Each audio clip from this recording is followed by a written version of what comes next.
Hello class, welcome to chapter 14 of our 4040 course. This should be the last chapter for us this year, and we are going to talk about multiple regression, building directly on what we saw last week with simple regression. In this chapter, we're going to talk about many things, including how to develop a multiple regression model. You'll see it's a lot easier than it sounds. How to interpret the regression coefficients, how to determine which independent variables should be included in the regression model, how to use categorical independent variables, how to use interactions as independent variables, and finally, we're going to talk about forecasting with regression. So let's get started. Multiple regression, what is it? Well, it's simply just like simple regression, but with more variables. So the multiple regression model has k independent variables instead of one independent variable. So in the simple linear regression model, we just had yi equals beta 0 plus beta 1 x. Didn't say anything like that. Well, now instead of just calling it x, we call it x1 because there's also an x2 and an x3, etc. until xk. You can have as many k's as you want or almost. And the interpretation of the coefficients is going to be the same. Beta 1 is the slope of y with respect to variable x1. But importantly, it's that slope if you were to hold all the other x's constant. This is an important point you have to remember. Each of the betas is the slope of the one variable it corresponds to, holding the others constant. As always, epsilon is what we call the random error. So let's take an example that's the simplest. Let's just have two independent variables. Then the equation is just the same as we had before. We just added beta to x2 right here. This I here is for each of the observations you have, of course. So yi equals beta 0 plus beta 1 x1I plus beta 2 x2I plus epsilon I. So now, just like in the simple regression model, we go from the model that is valid for the population to the equation that we think estimates this model within our sample. And when we do that, we go from Greek letters to Latin letters, and we add a little hat on the y to say that this is estimated or predicted. So predicted or estimated value of yi hat is equal to b0 plus b1 x1I, etc., until bkxki.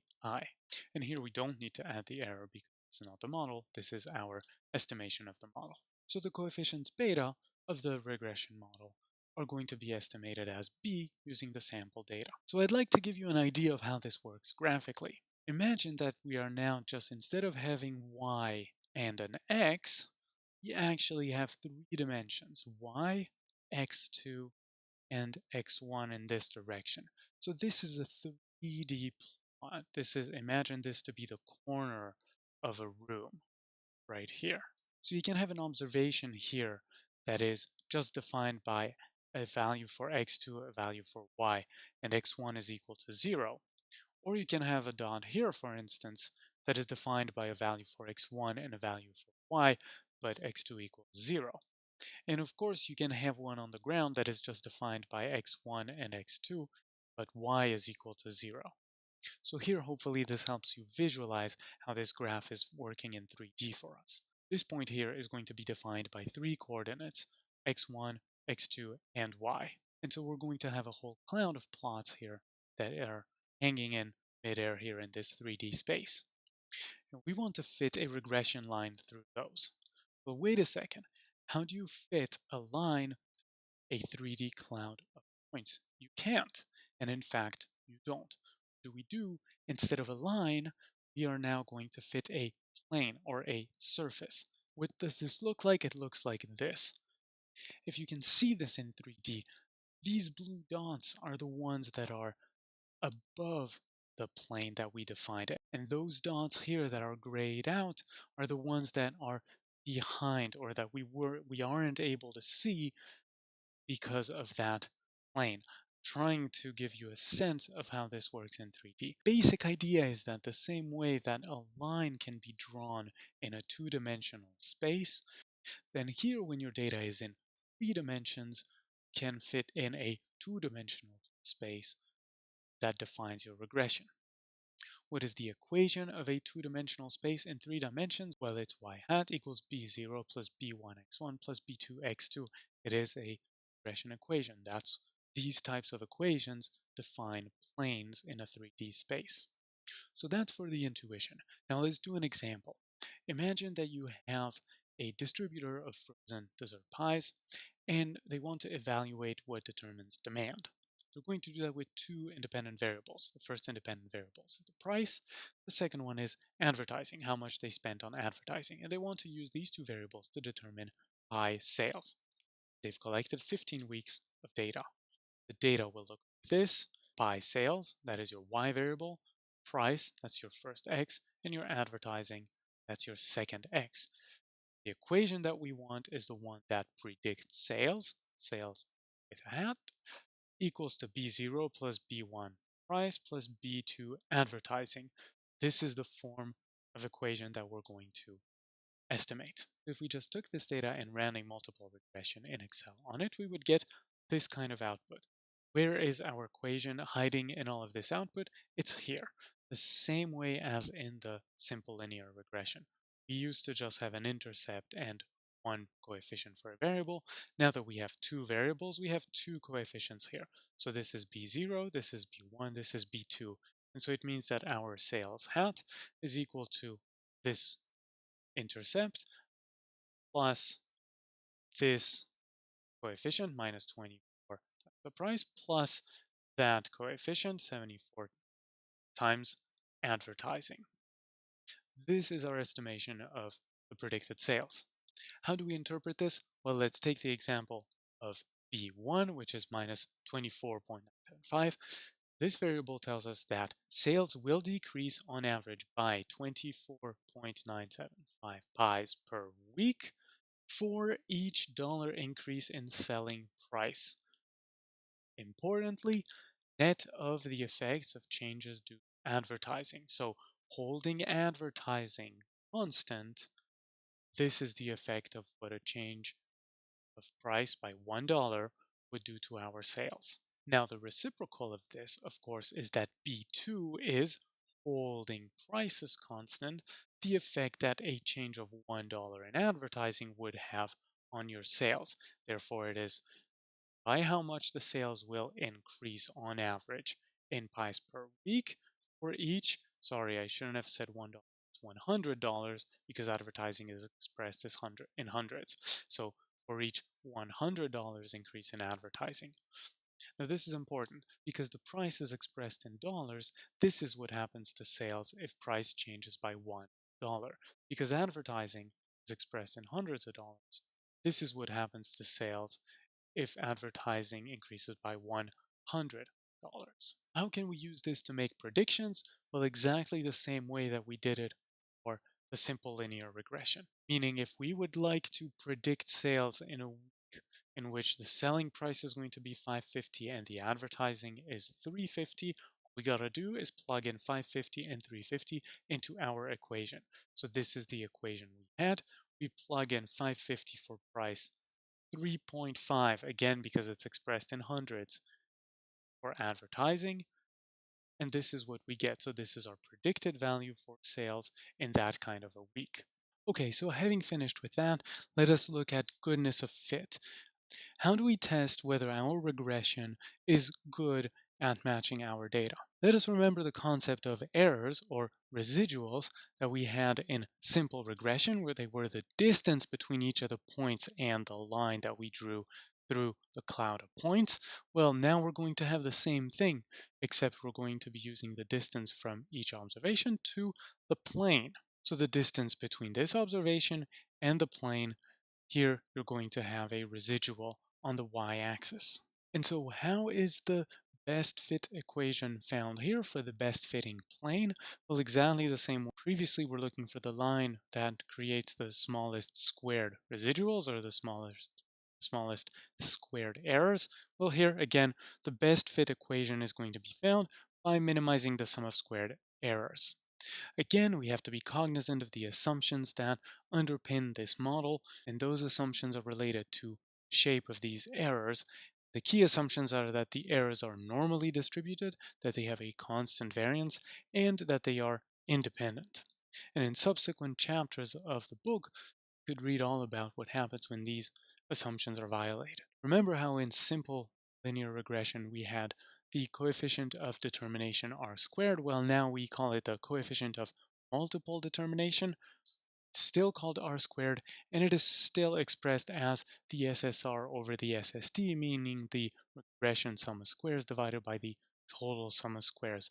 And it still expresses the same thing. It gives us the proportion of the total variation in y that is explained by x, but in this case it's all the x's, all the variables together. Where do we see r squared in our output? Well, we can see it in two ways. One is by dividing the regression sum of squared by the total sum of squared, okay? Or we can just read it out here because it's straight given to us in the output. How do we interpret r squared? Same as before, r squared is telling us that 52.1% of the variation in pie sales is explained by the variation in price and advertising, our two x variables. However, there's a little problem. So the problem with r squared is that it will never decrease if you keep adding variables. Each new variable makes r squared a little bit better. And so that's not good, because if you have a model with three variables and then you add one more variable, the r squared will always make you think that this was a good thing, that this one variable made the model better no matter what the variable is. So that's not good. This can fool us into putting too many variables into our model that don't actually help. The problem is that when you do add a variable, you actually lose degrees of freedom, so your stats will in fact be weaker, but your r squared will fool you into thinking that it's a better model. So the way we correct for that is by using something called the adjusted r squared instead of just the regular r squared. And when you use the adjusted r squared, you can ask questions like, what is the net effect of adding a new variable? Net effect in the sense that, did adding the new x variable add enough explanatory power to offset the fact that we lost a degree of freedom by adding it? How do you compute the adjusted r squared? Well, it is this formula. It just depends on the r squared, the original r squared, and then you have a certain weighting by the number of observations and the number of variables in your model. If you ever need to compute this by hand, you have the formula here. It's not difficult. The important notion is that you get the intuition, which is that adjusted r squared penalizes the excessive use of unimportant independent variables. It's always smaller than r squared, and it is more useful than r squared because then you can compare among models that have different numbers of variables. Where do you see the adjusted r squared? Well, it is given to you right here, right below the regular r squared. So the adjusted r squared, as you see, is only 0.44, which is smaller than 0.52. And so how do you interpret the adjusted R squared? Well, you say that 44.2% of the variation in pie sales is explained by the variation in price and in advertising, comma, taking into account the sample size and the number of independent variables. This is what the adjusted R squared gives you compared to the regular R squared. So the bottom line on r squared, when you have a single variable, you can just use r squared, regular good old r squared. When you have multiple variables, you have to use the adjusted r squared to measure the goodness of fit. A second measure of how good your model is the f-test for overall significance of the model. Overall means all of the variables together. What is that test statistic? Well, it's the f-stat, is the mean squares of the regression divided by the mean squared errors, which again are just a combination of the SSR and the SSC divided respectively by k and by n by k minus 1. You don't need to know the formula. You can look it up when needed. Where can you read this off of your output? Here it is. This is this f-test. You can compute it yourself by dividing the regression sum of squares by the residual sum of squares, and you get this number. The f-statistic also has, of course, a p-value associated to it, which you can read off of your data as well. Now you might ask, did we already have this in simple linear regression? Yes, we did. This output here also appears in your simple linear regression. However, now it becomes a little more relevant because this overall significance of the test tests the whole model with all the variables as opposed to the different variables one by one, which is what we're going to be doing next. So how do you use the f-test for overall significance? Well, as always, you compare your f-stat test statistic to a critical value. The critical value, as always, depends on the degrees of freedom and the alpha that you chose, in this case 0.05. The critical value that you can read off of an f-statistics table in this case is 3.885, and you can make a decision on your test when your f statistic is above that. Now, importantly, what is the H0 of a test for overall significance? It is that beta 1 is equal to beta 2 is equal to 0, meaning all of your coefficients are 0. None of your coefficients matter. What is the opposite of our H0? What is H1? It is that beta 1 and beta 2 cannot both be 0. So it only tests whether all of the betas for all of the variables are equal to 0. And when you reject that test, what do you reject? You're just saying that at least one of these variables matters. So in this case, because the f-stat is higher than our critical value, we reject H0. We say that at least one of our independent variables affects y. But of course, this takes us to the next question, which is, fine, but which of these variables is the one that affects y?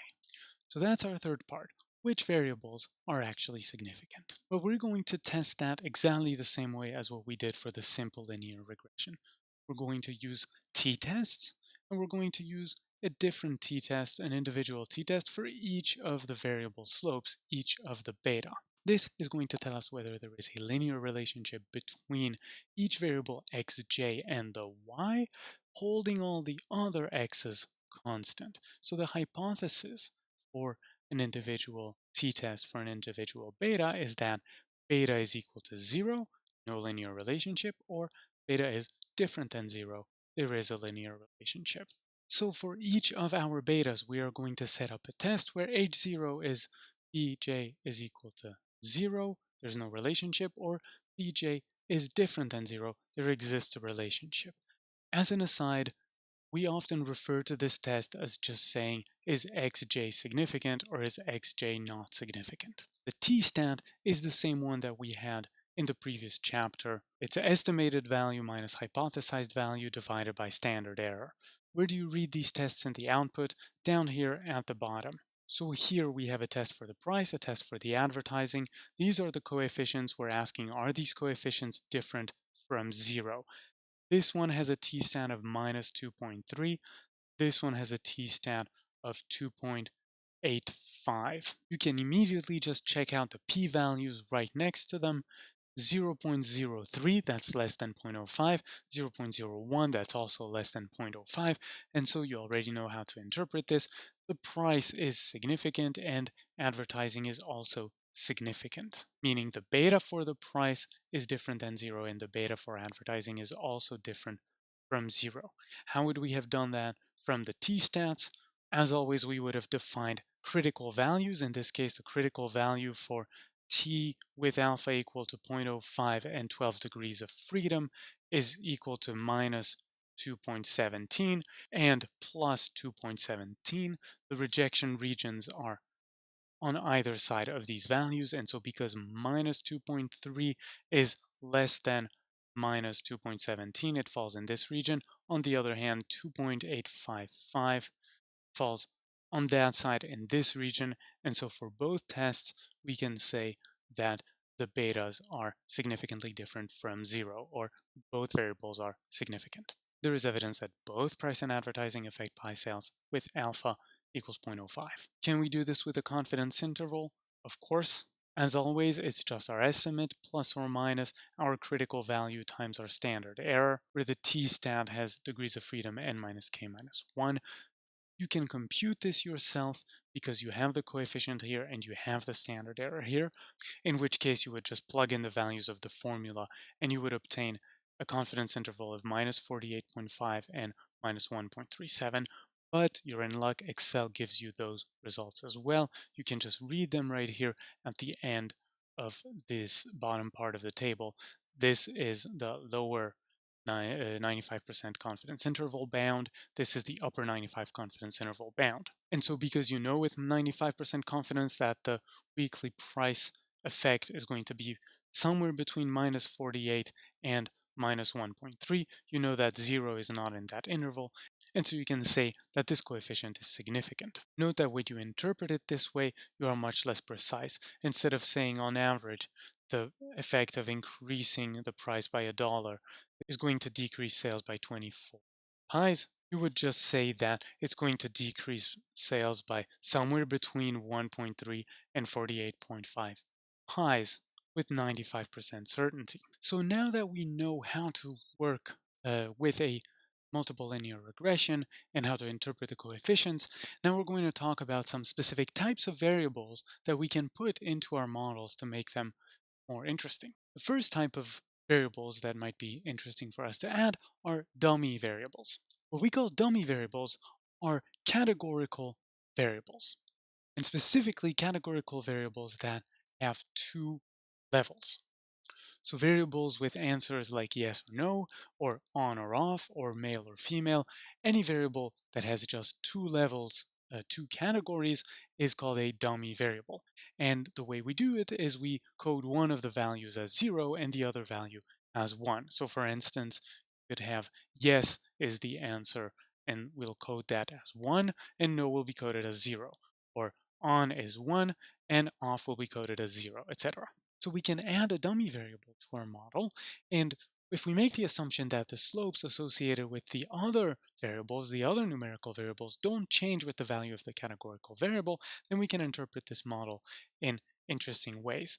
Now, before we move on, you might ask, what happens if you have more than two levels? If you have a variable that has three categories or four categories? Well, in that case, the way you do it is that you just split this into several dummies. You make one dummy for each of the levels. We'll go through an example in a second. So let's first start with a regression where one of the variables is a dummy. So we still have y is pie sales, x1 is the price, but x2 now, instead of being advertisement, which was a continuous variable, now it's going to be holiday. So holiday is going to be a dummy variable. We're going to code holiday as 1 if there was a holiday during that week, or as 0 if there was no holiday during that week. Now, what happens when you have a dummy variable like that in your equation when really what you're doing is you're splitting your equation into two? For all of the weeks where there was a holiday, then x2 is equal to 1, and so the equation becomes y hat equals b0 plus b1 x1 plus b2 times 1 because there was a holiday, which you can rewrite like this: b0 plus b2 plus b1 times x1. Now, for all of the weeks where there was no holiday, x2 is equal to 0, and so this term becomes b2 times 0. It falls out of the equation, and you just go back to b0 plus b1 x1, which looks an awful lot like a simple linear regression. But actually, they both look like a simple linear regression. The only difference is that this one has b0 as an intercept like we're used to, and this one has b0 plus b2 as an intercept. But look here, they have the same slope. So really, these are just two versions of the same line parallel to each other. They have a different intercept and the same slope. Look at them here. When there's no holiday, this is the regression line between price and sales. But for weeks that there is a holiday, you shift that line up by the value of b2, and you get another line that is parallel. Same slope, different intercept. And so if our H0 for beta 2 was rejected, meaning that beta 2 is different than 0, it means that holidays have a statistically significant impact on pie sales. How do you interpret the coefficient on that dummy variable? If we have our same equation with price and the holiday as our two x variables, B2 here was estimated to be 15. And it tells us that on average, sales were 15 pies greater in weeks that had a holiday compared to weeks that did not have a holiday, given the same price. Okay, here's the answer to the question we had before. What do we do if we have more than two levels? Well, we just separate that into several dummy variables, one for each of the levels. Minus 1. Why minus 1? Because one of the levels is the reference point. The same way that with two levels, you only needed one dummy variable because the value 0 is the reference and the value 1 is the other. So with three values, you're going to have one reference value, one dummy for the second value, and one dummy for the third value. It becomes clear with an example. If we are trying to regress the house price on the square footage of the house and a variable, the style of the house, let's say that it can be a ranch or a split level home or a colonial home. We have these three levels, so all we need is two dummy variables, one less than the number of levels. So let's say that colonial is the default category, and we're going to make an X2 for ranch and an X3 for split level. So in the end, our regression will be Y, we're trying to explain the house price, X1 the square footage, X2 a dummy for if it's a ranch, X3 a dummy for if it's a split level. And the equation can be read right here with our X1, X2, X3. There's no dummy for colonial because that's our default category. How do you interpret the coefficients on those dummy variables? The same way as you would with two levels. So here, for instance, if our X2 carries a beta that's 23.53, would say that houses with the same square feet, a ranch would have an estimated average price of 23.53 more than a colonial, meaning you interpret it in reference to the reference category. The same way that with one dummy we said that a holiday increases the sales of pies by 15 compared to reference category a normal week, a week without a holiday, then here we interpret this as an increase in 23,000 for a ranch compared to the reference category, the colonial.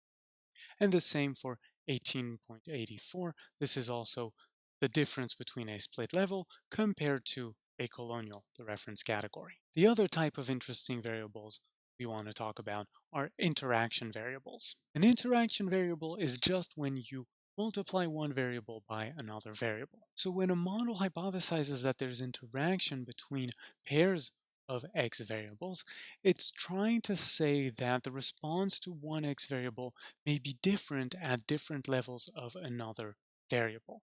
What does that mean? It means that we take the cross product of two variables and we consider that as if it was a third variable. So it's just like having a model with x1 and x2 and x3, except that in this case, x3 is not a different variable, it's actually the cross product of x1 and x2. So these two variables reappear as x3 multiplied one by the other. So our equation is beta 0 plus beta 1 x1 plus beta 2 x2 plus beta 3 x1 times x2 are interaction terms. And what does this tell us? Well, it tells us that the effect of x1 on y, if there is no interaction, is just beta 1. But when you add the interaction, the effect of x1 on y is measured not just by beta 1, but also by beta 3 times x2. So the effect of x1 on y is beta 1 plus beta 3 x2. We just take all of the things that multiply the x1 to find the effect. So in other words, the effect changes as x2 changes because x2 determines the effect of x1 on y. This becomes very clear graphically. Suppose that you've estimated this regression equation where y hat is 1 plus 2x1 plus 3x2 plus 4x1 x2. When x2 is equal to 0, this translates to just 1 plus 2x1 everything else is 0.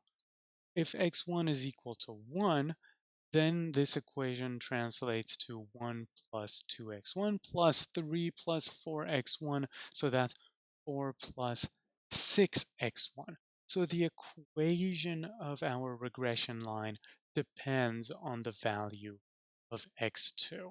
And contrary to the dummy variables that were only shifting the lines in parallel, in this case it's not just the intercept that's different, but the slopes are different too. Okay, so now that we have learned how to run models with several variables and we've learned different types of variables that we can include in the models, the question becomes, which variables do we want to include? This is called model building.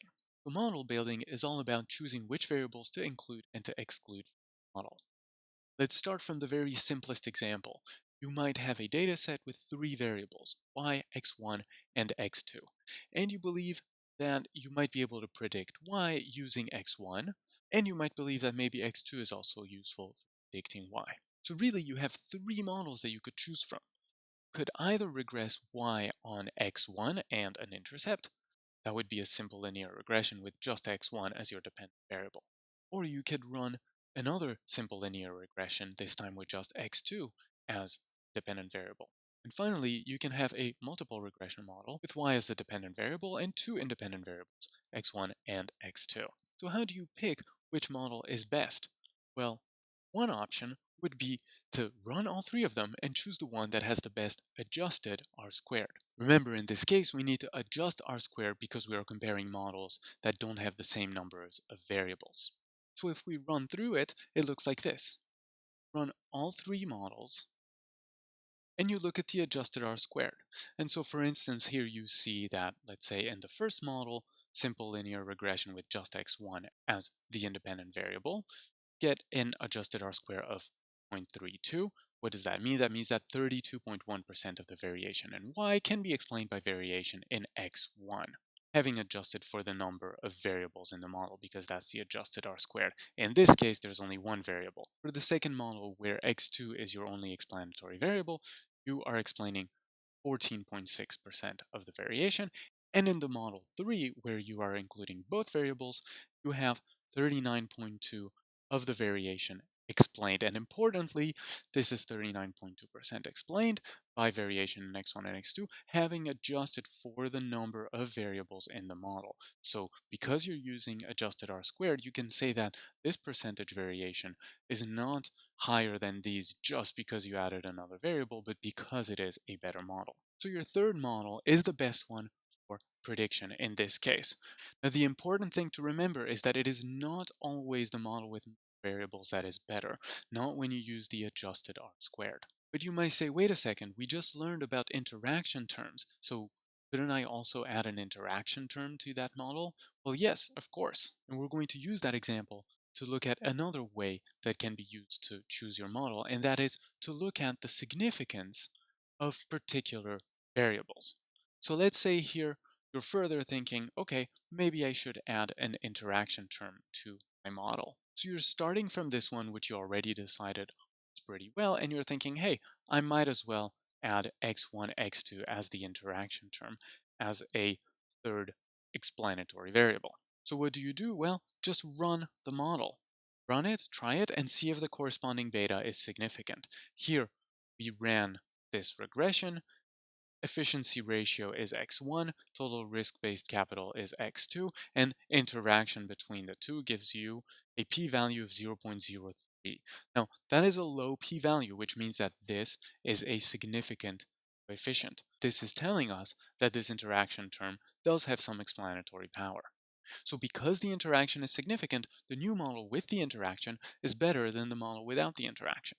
There's a third way of testing for whether some variables are useful or not, and this is to do a simultaneous testing of multiple independent variables. You do that with an F-test. So here, instead of just testing one variable, you test the contribution of multiple variables. So let's say you have m variables that you want to add to your model, and you're going to add them all simultaneously, and you're going to test the hypothesis that this whole set of m variables is improving the model.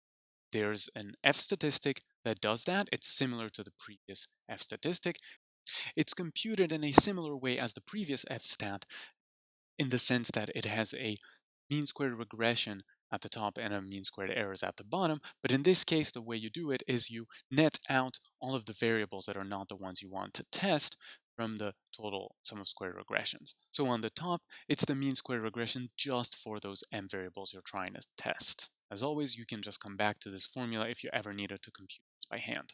So we are starting to understand how model building works, and we're starting to get confident in this. And let's say now, what if we have three variables?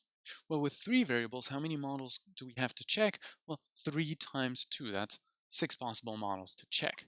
And then you think, wait a second, that's not it, because there's the interaction terms as well. So remember the interaction terms, you just think of them as other variables. So even though you just have three variables in your data, you actually have x1, x2, x3, and x1, x2 the cross product, x1, x3 the cross product, and x2, x3 cross product to think about as potential variables to include. So from three variables, you made six variables that you could do. So now how many models do you have to check? Well, actually you got 35 possible models to check. And so as you see, these methods will quickly get out of hand, because even with just three variables, you have so many different models that you potentially are able to check for. And so there exist other procedures for model building, and this is explained well in the remaining chapters of your book. If you have interest, you should definitely check those out. Okay, so to top off this chapter, really these two chapters on linear regression, I want to talk about one very specific type of linear regression, which is linear trend forecasting. So first thing, linear trend forecasting is done with time series data. What do we call time series data? What is time series data? Well, it's numerical data that is obtained at regular time intervals. That's all really that time series data means. The time intervals themselves don't matter. It can be annual, quarterly, monthly, weekly, daily, hourly, etc. Any interval of time can make a time series data.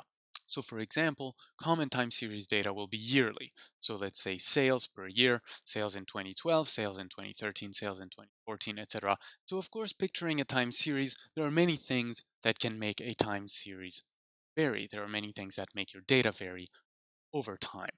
So ye think of that as being divided into four components.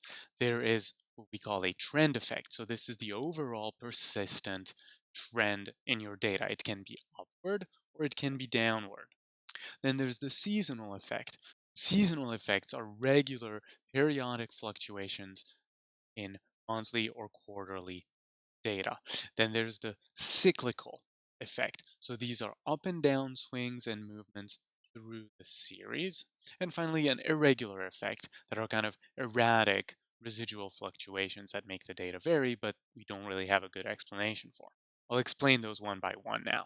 So imagine you plot the time series data with the value of your y on the y-axis and just time, your intervals, on the x-axis. This is what we call a time series plot.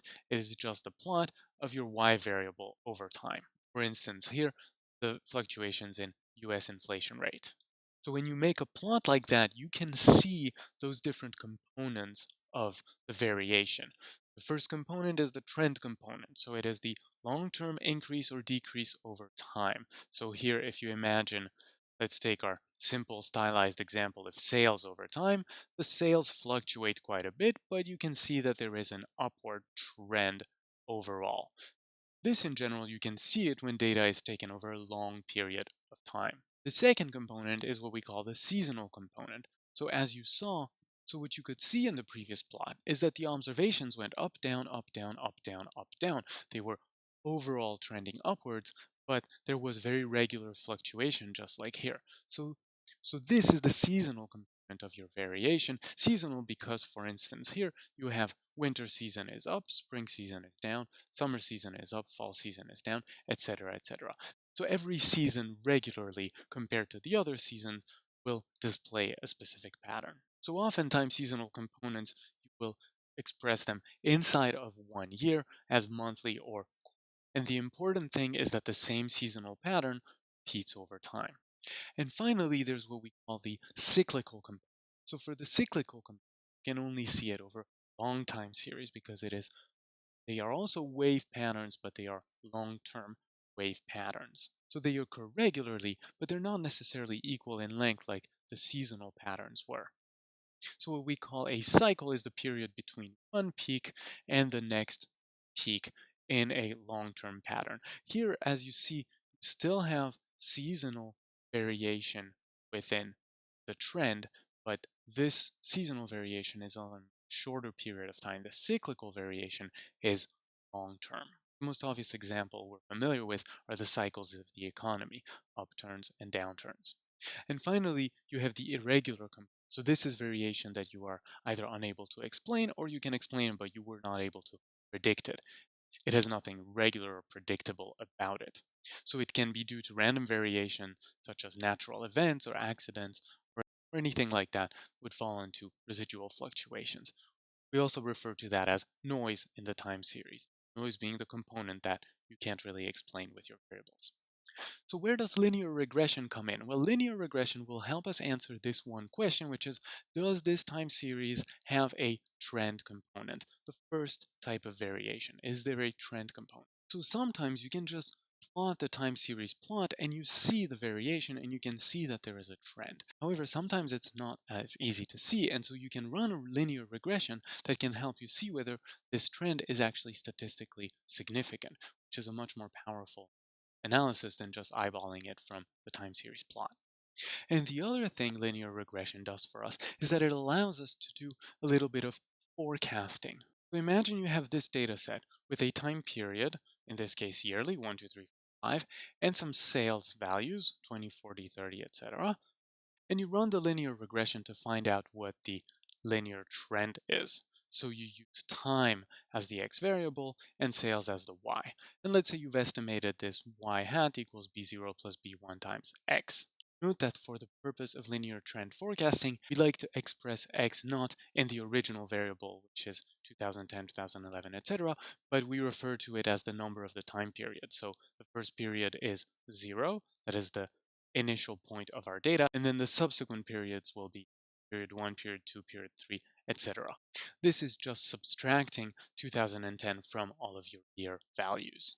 So we plot our data and we run our regression. As you see here, the number of the years 0, 1, 2, 3, 5, 6. Here is our regression line, and here is the equation for our prediction of sales. And the question is, what can we expect to sell in 2016? Well, if you just take your regression and you plug in the value 6, which is 2016 minus 2010 first year, you plug in the value 6 into your equation and you get 79.33 being your forecast 2016. So this forecast is the value you get if you extrapolated this straight line out just one additional year. And some of you might say, wait a second, didn't you tell us in a previous lecture that you never want to extrapolate outside of the range of your existing data? Well, that's true.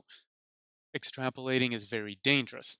Extrapolating can lead you to make really bad predictions, such as one here on this piece of humor.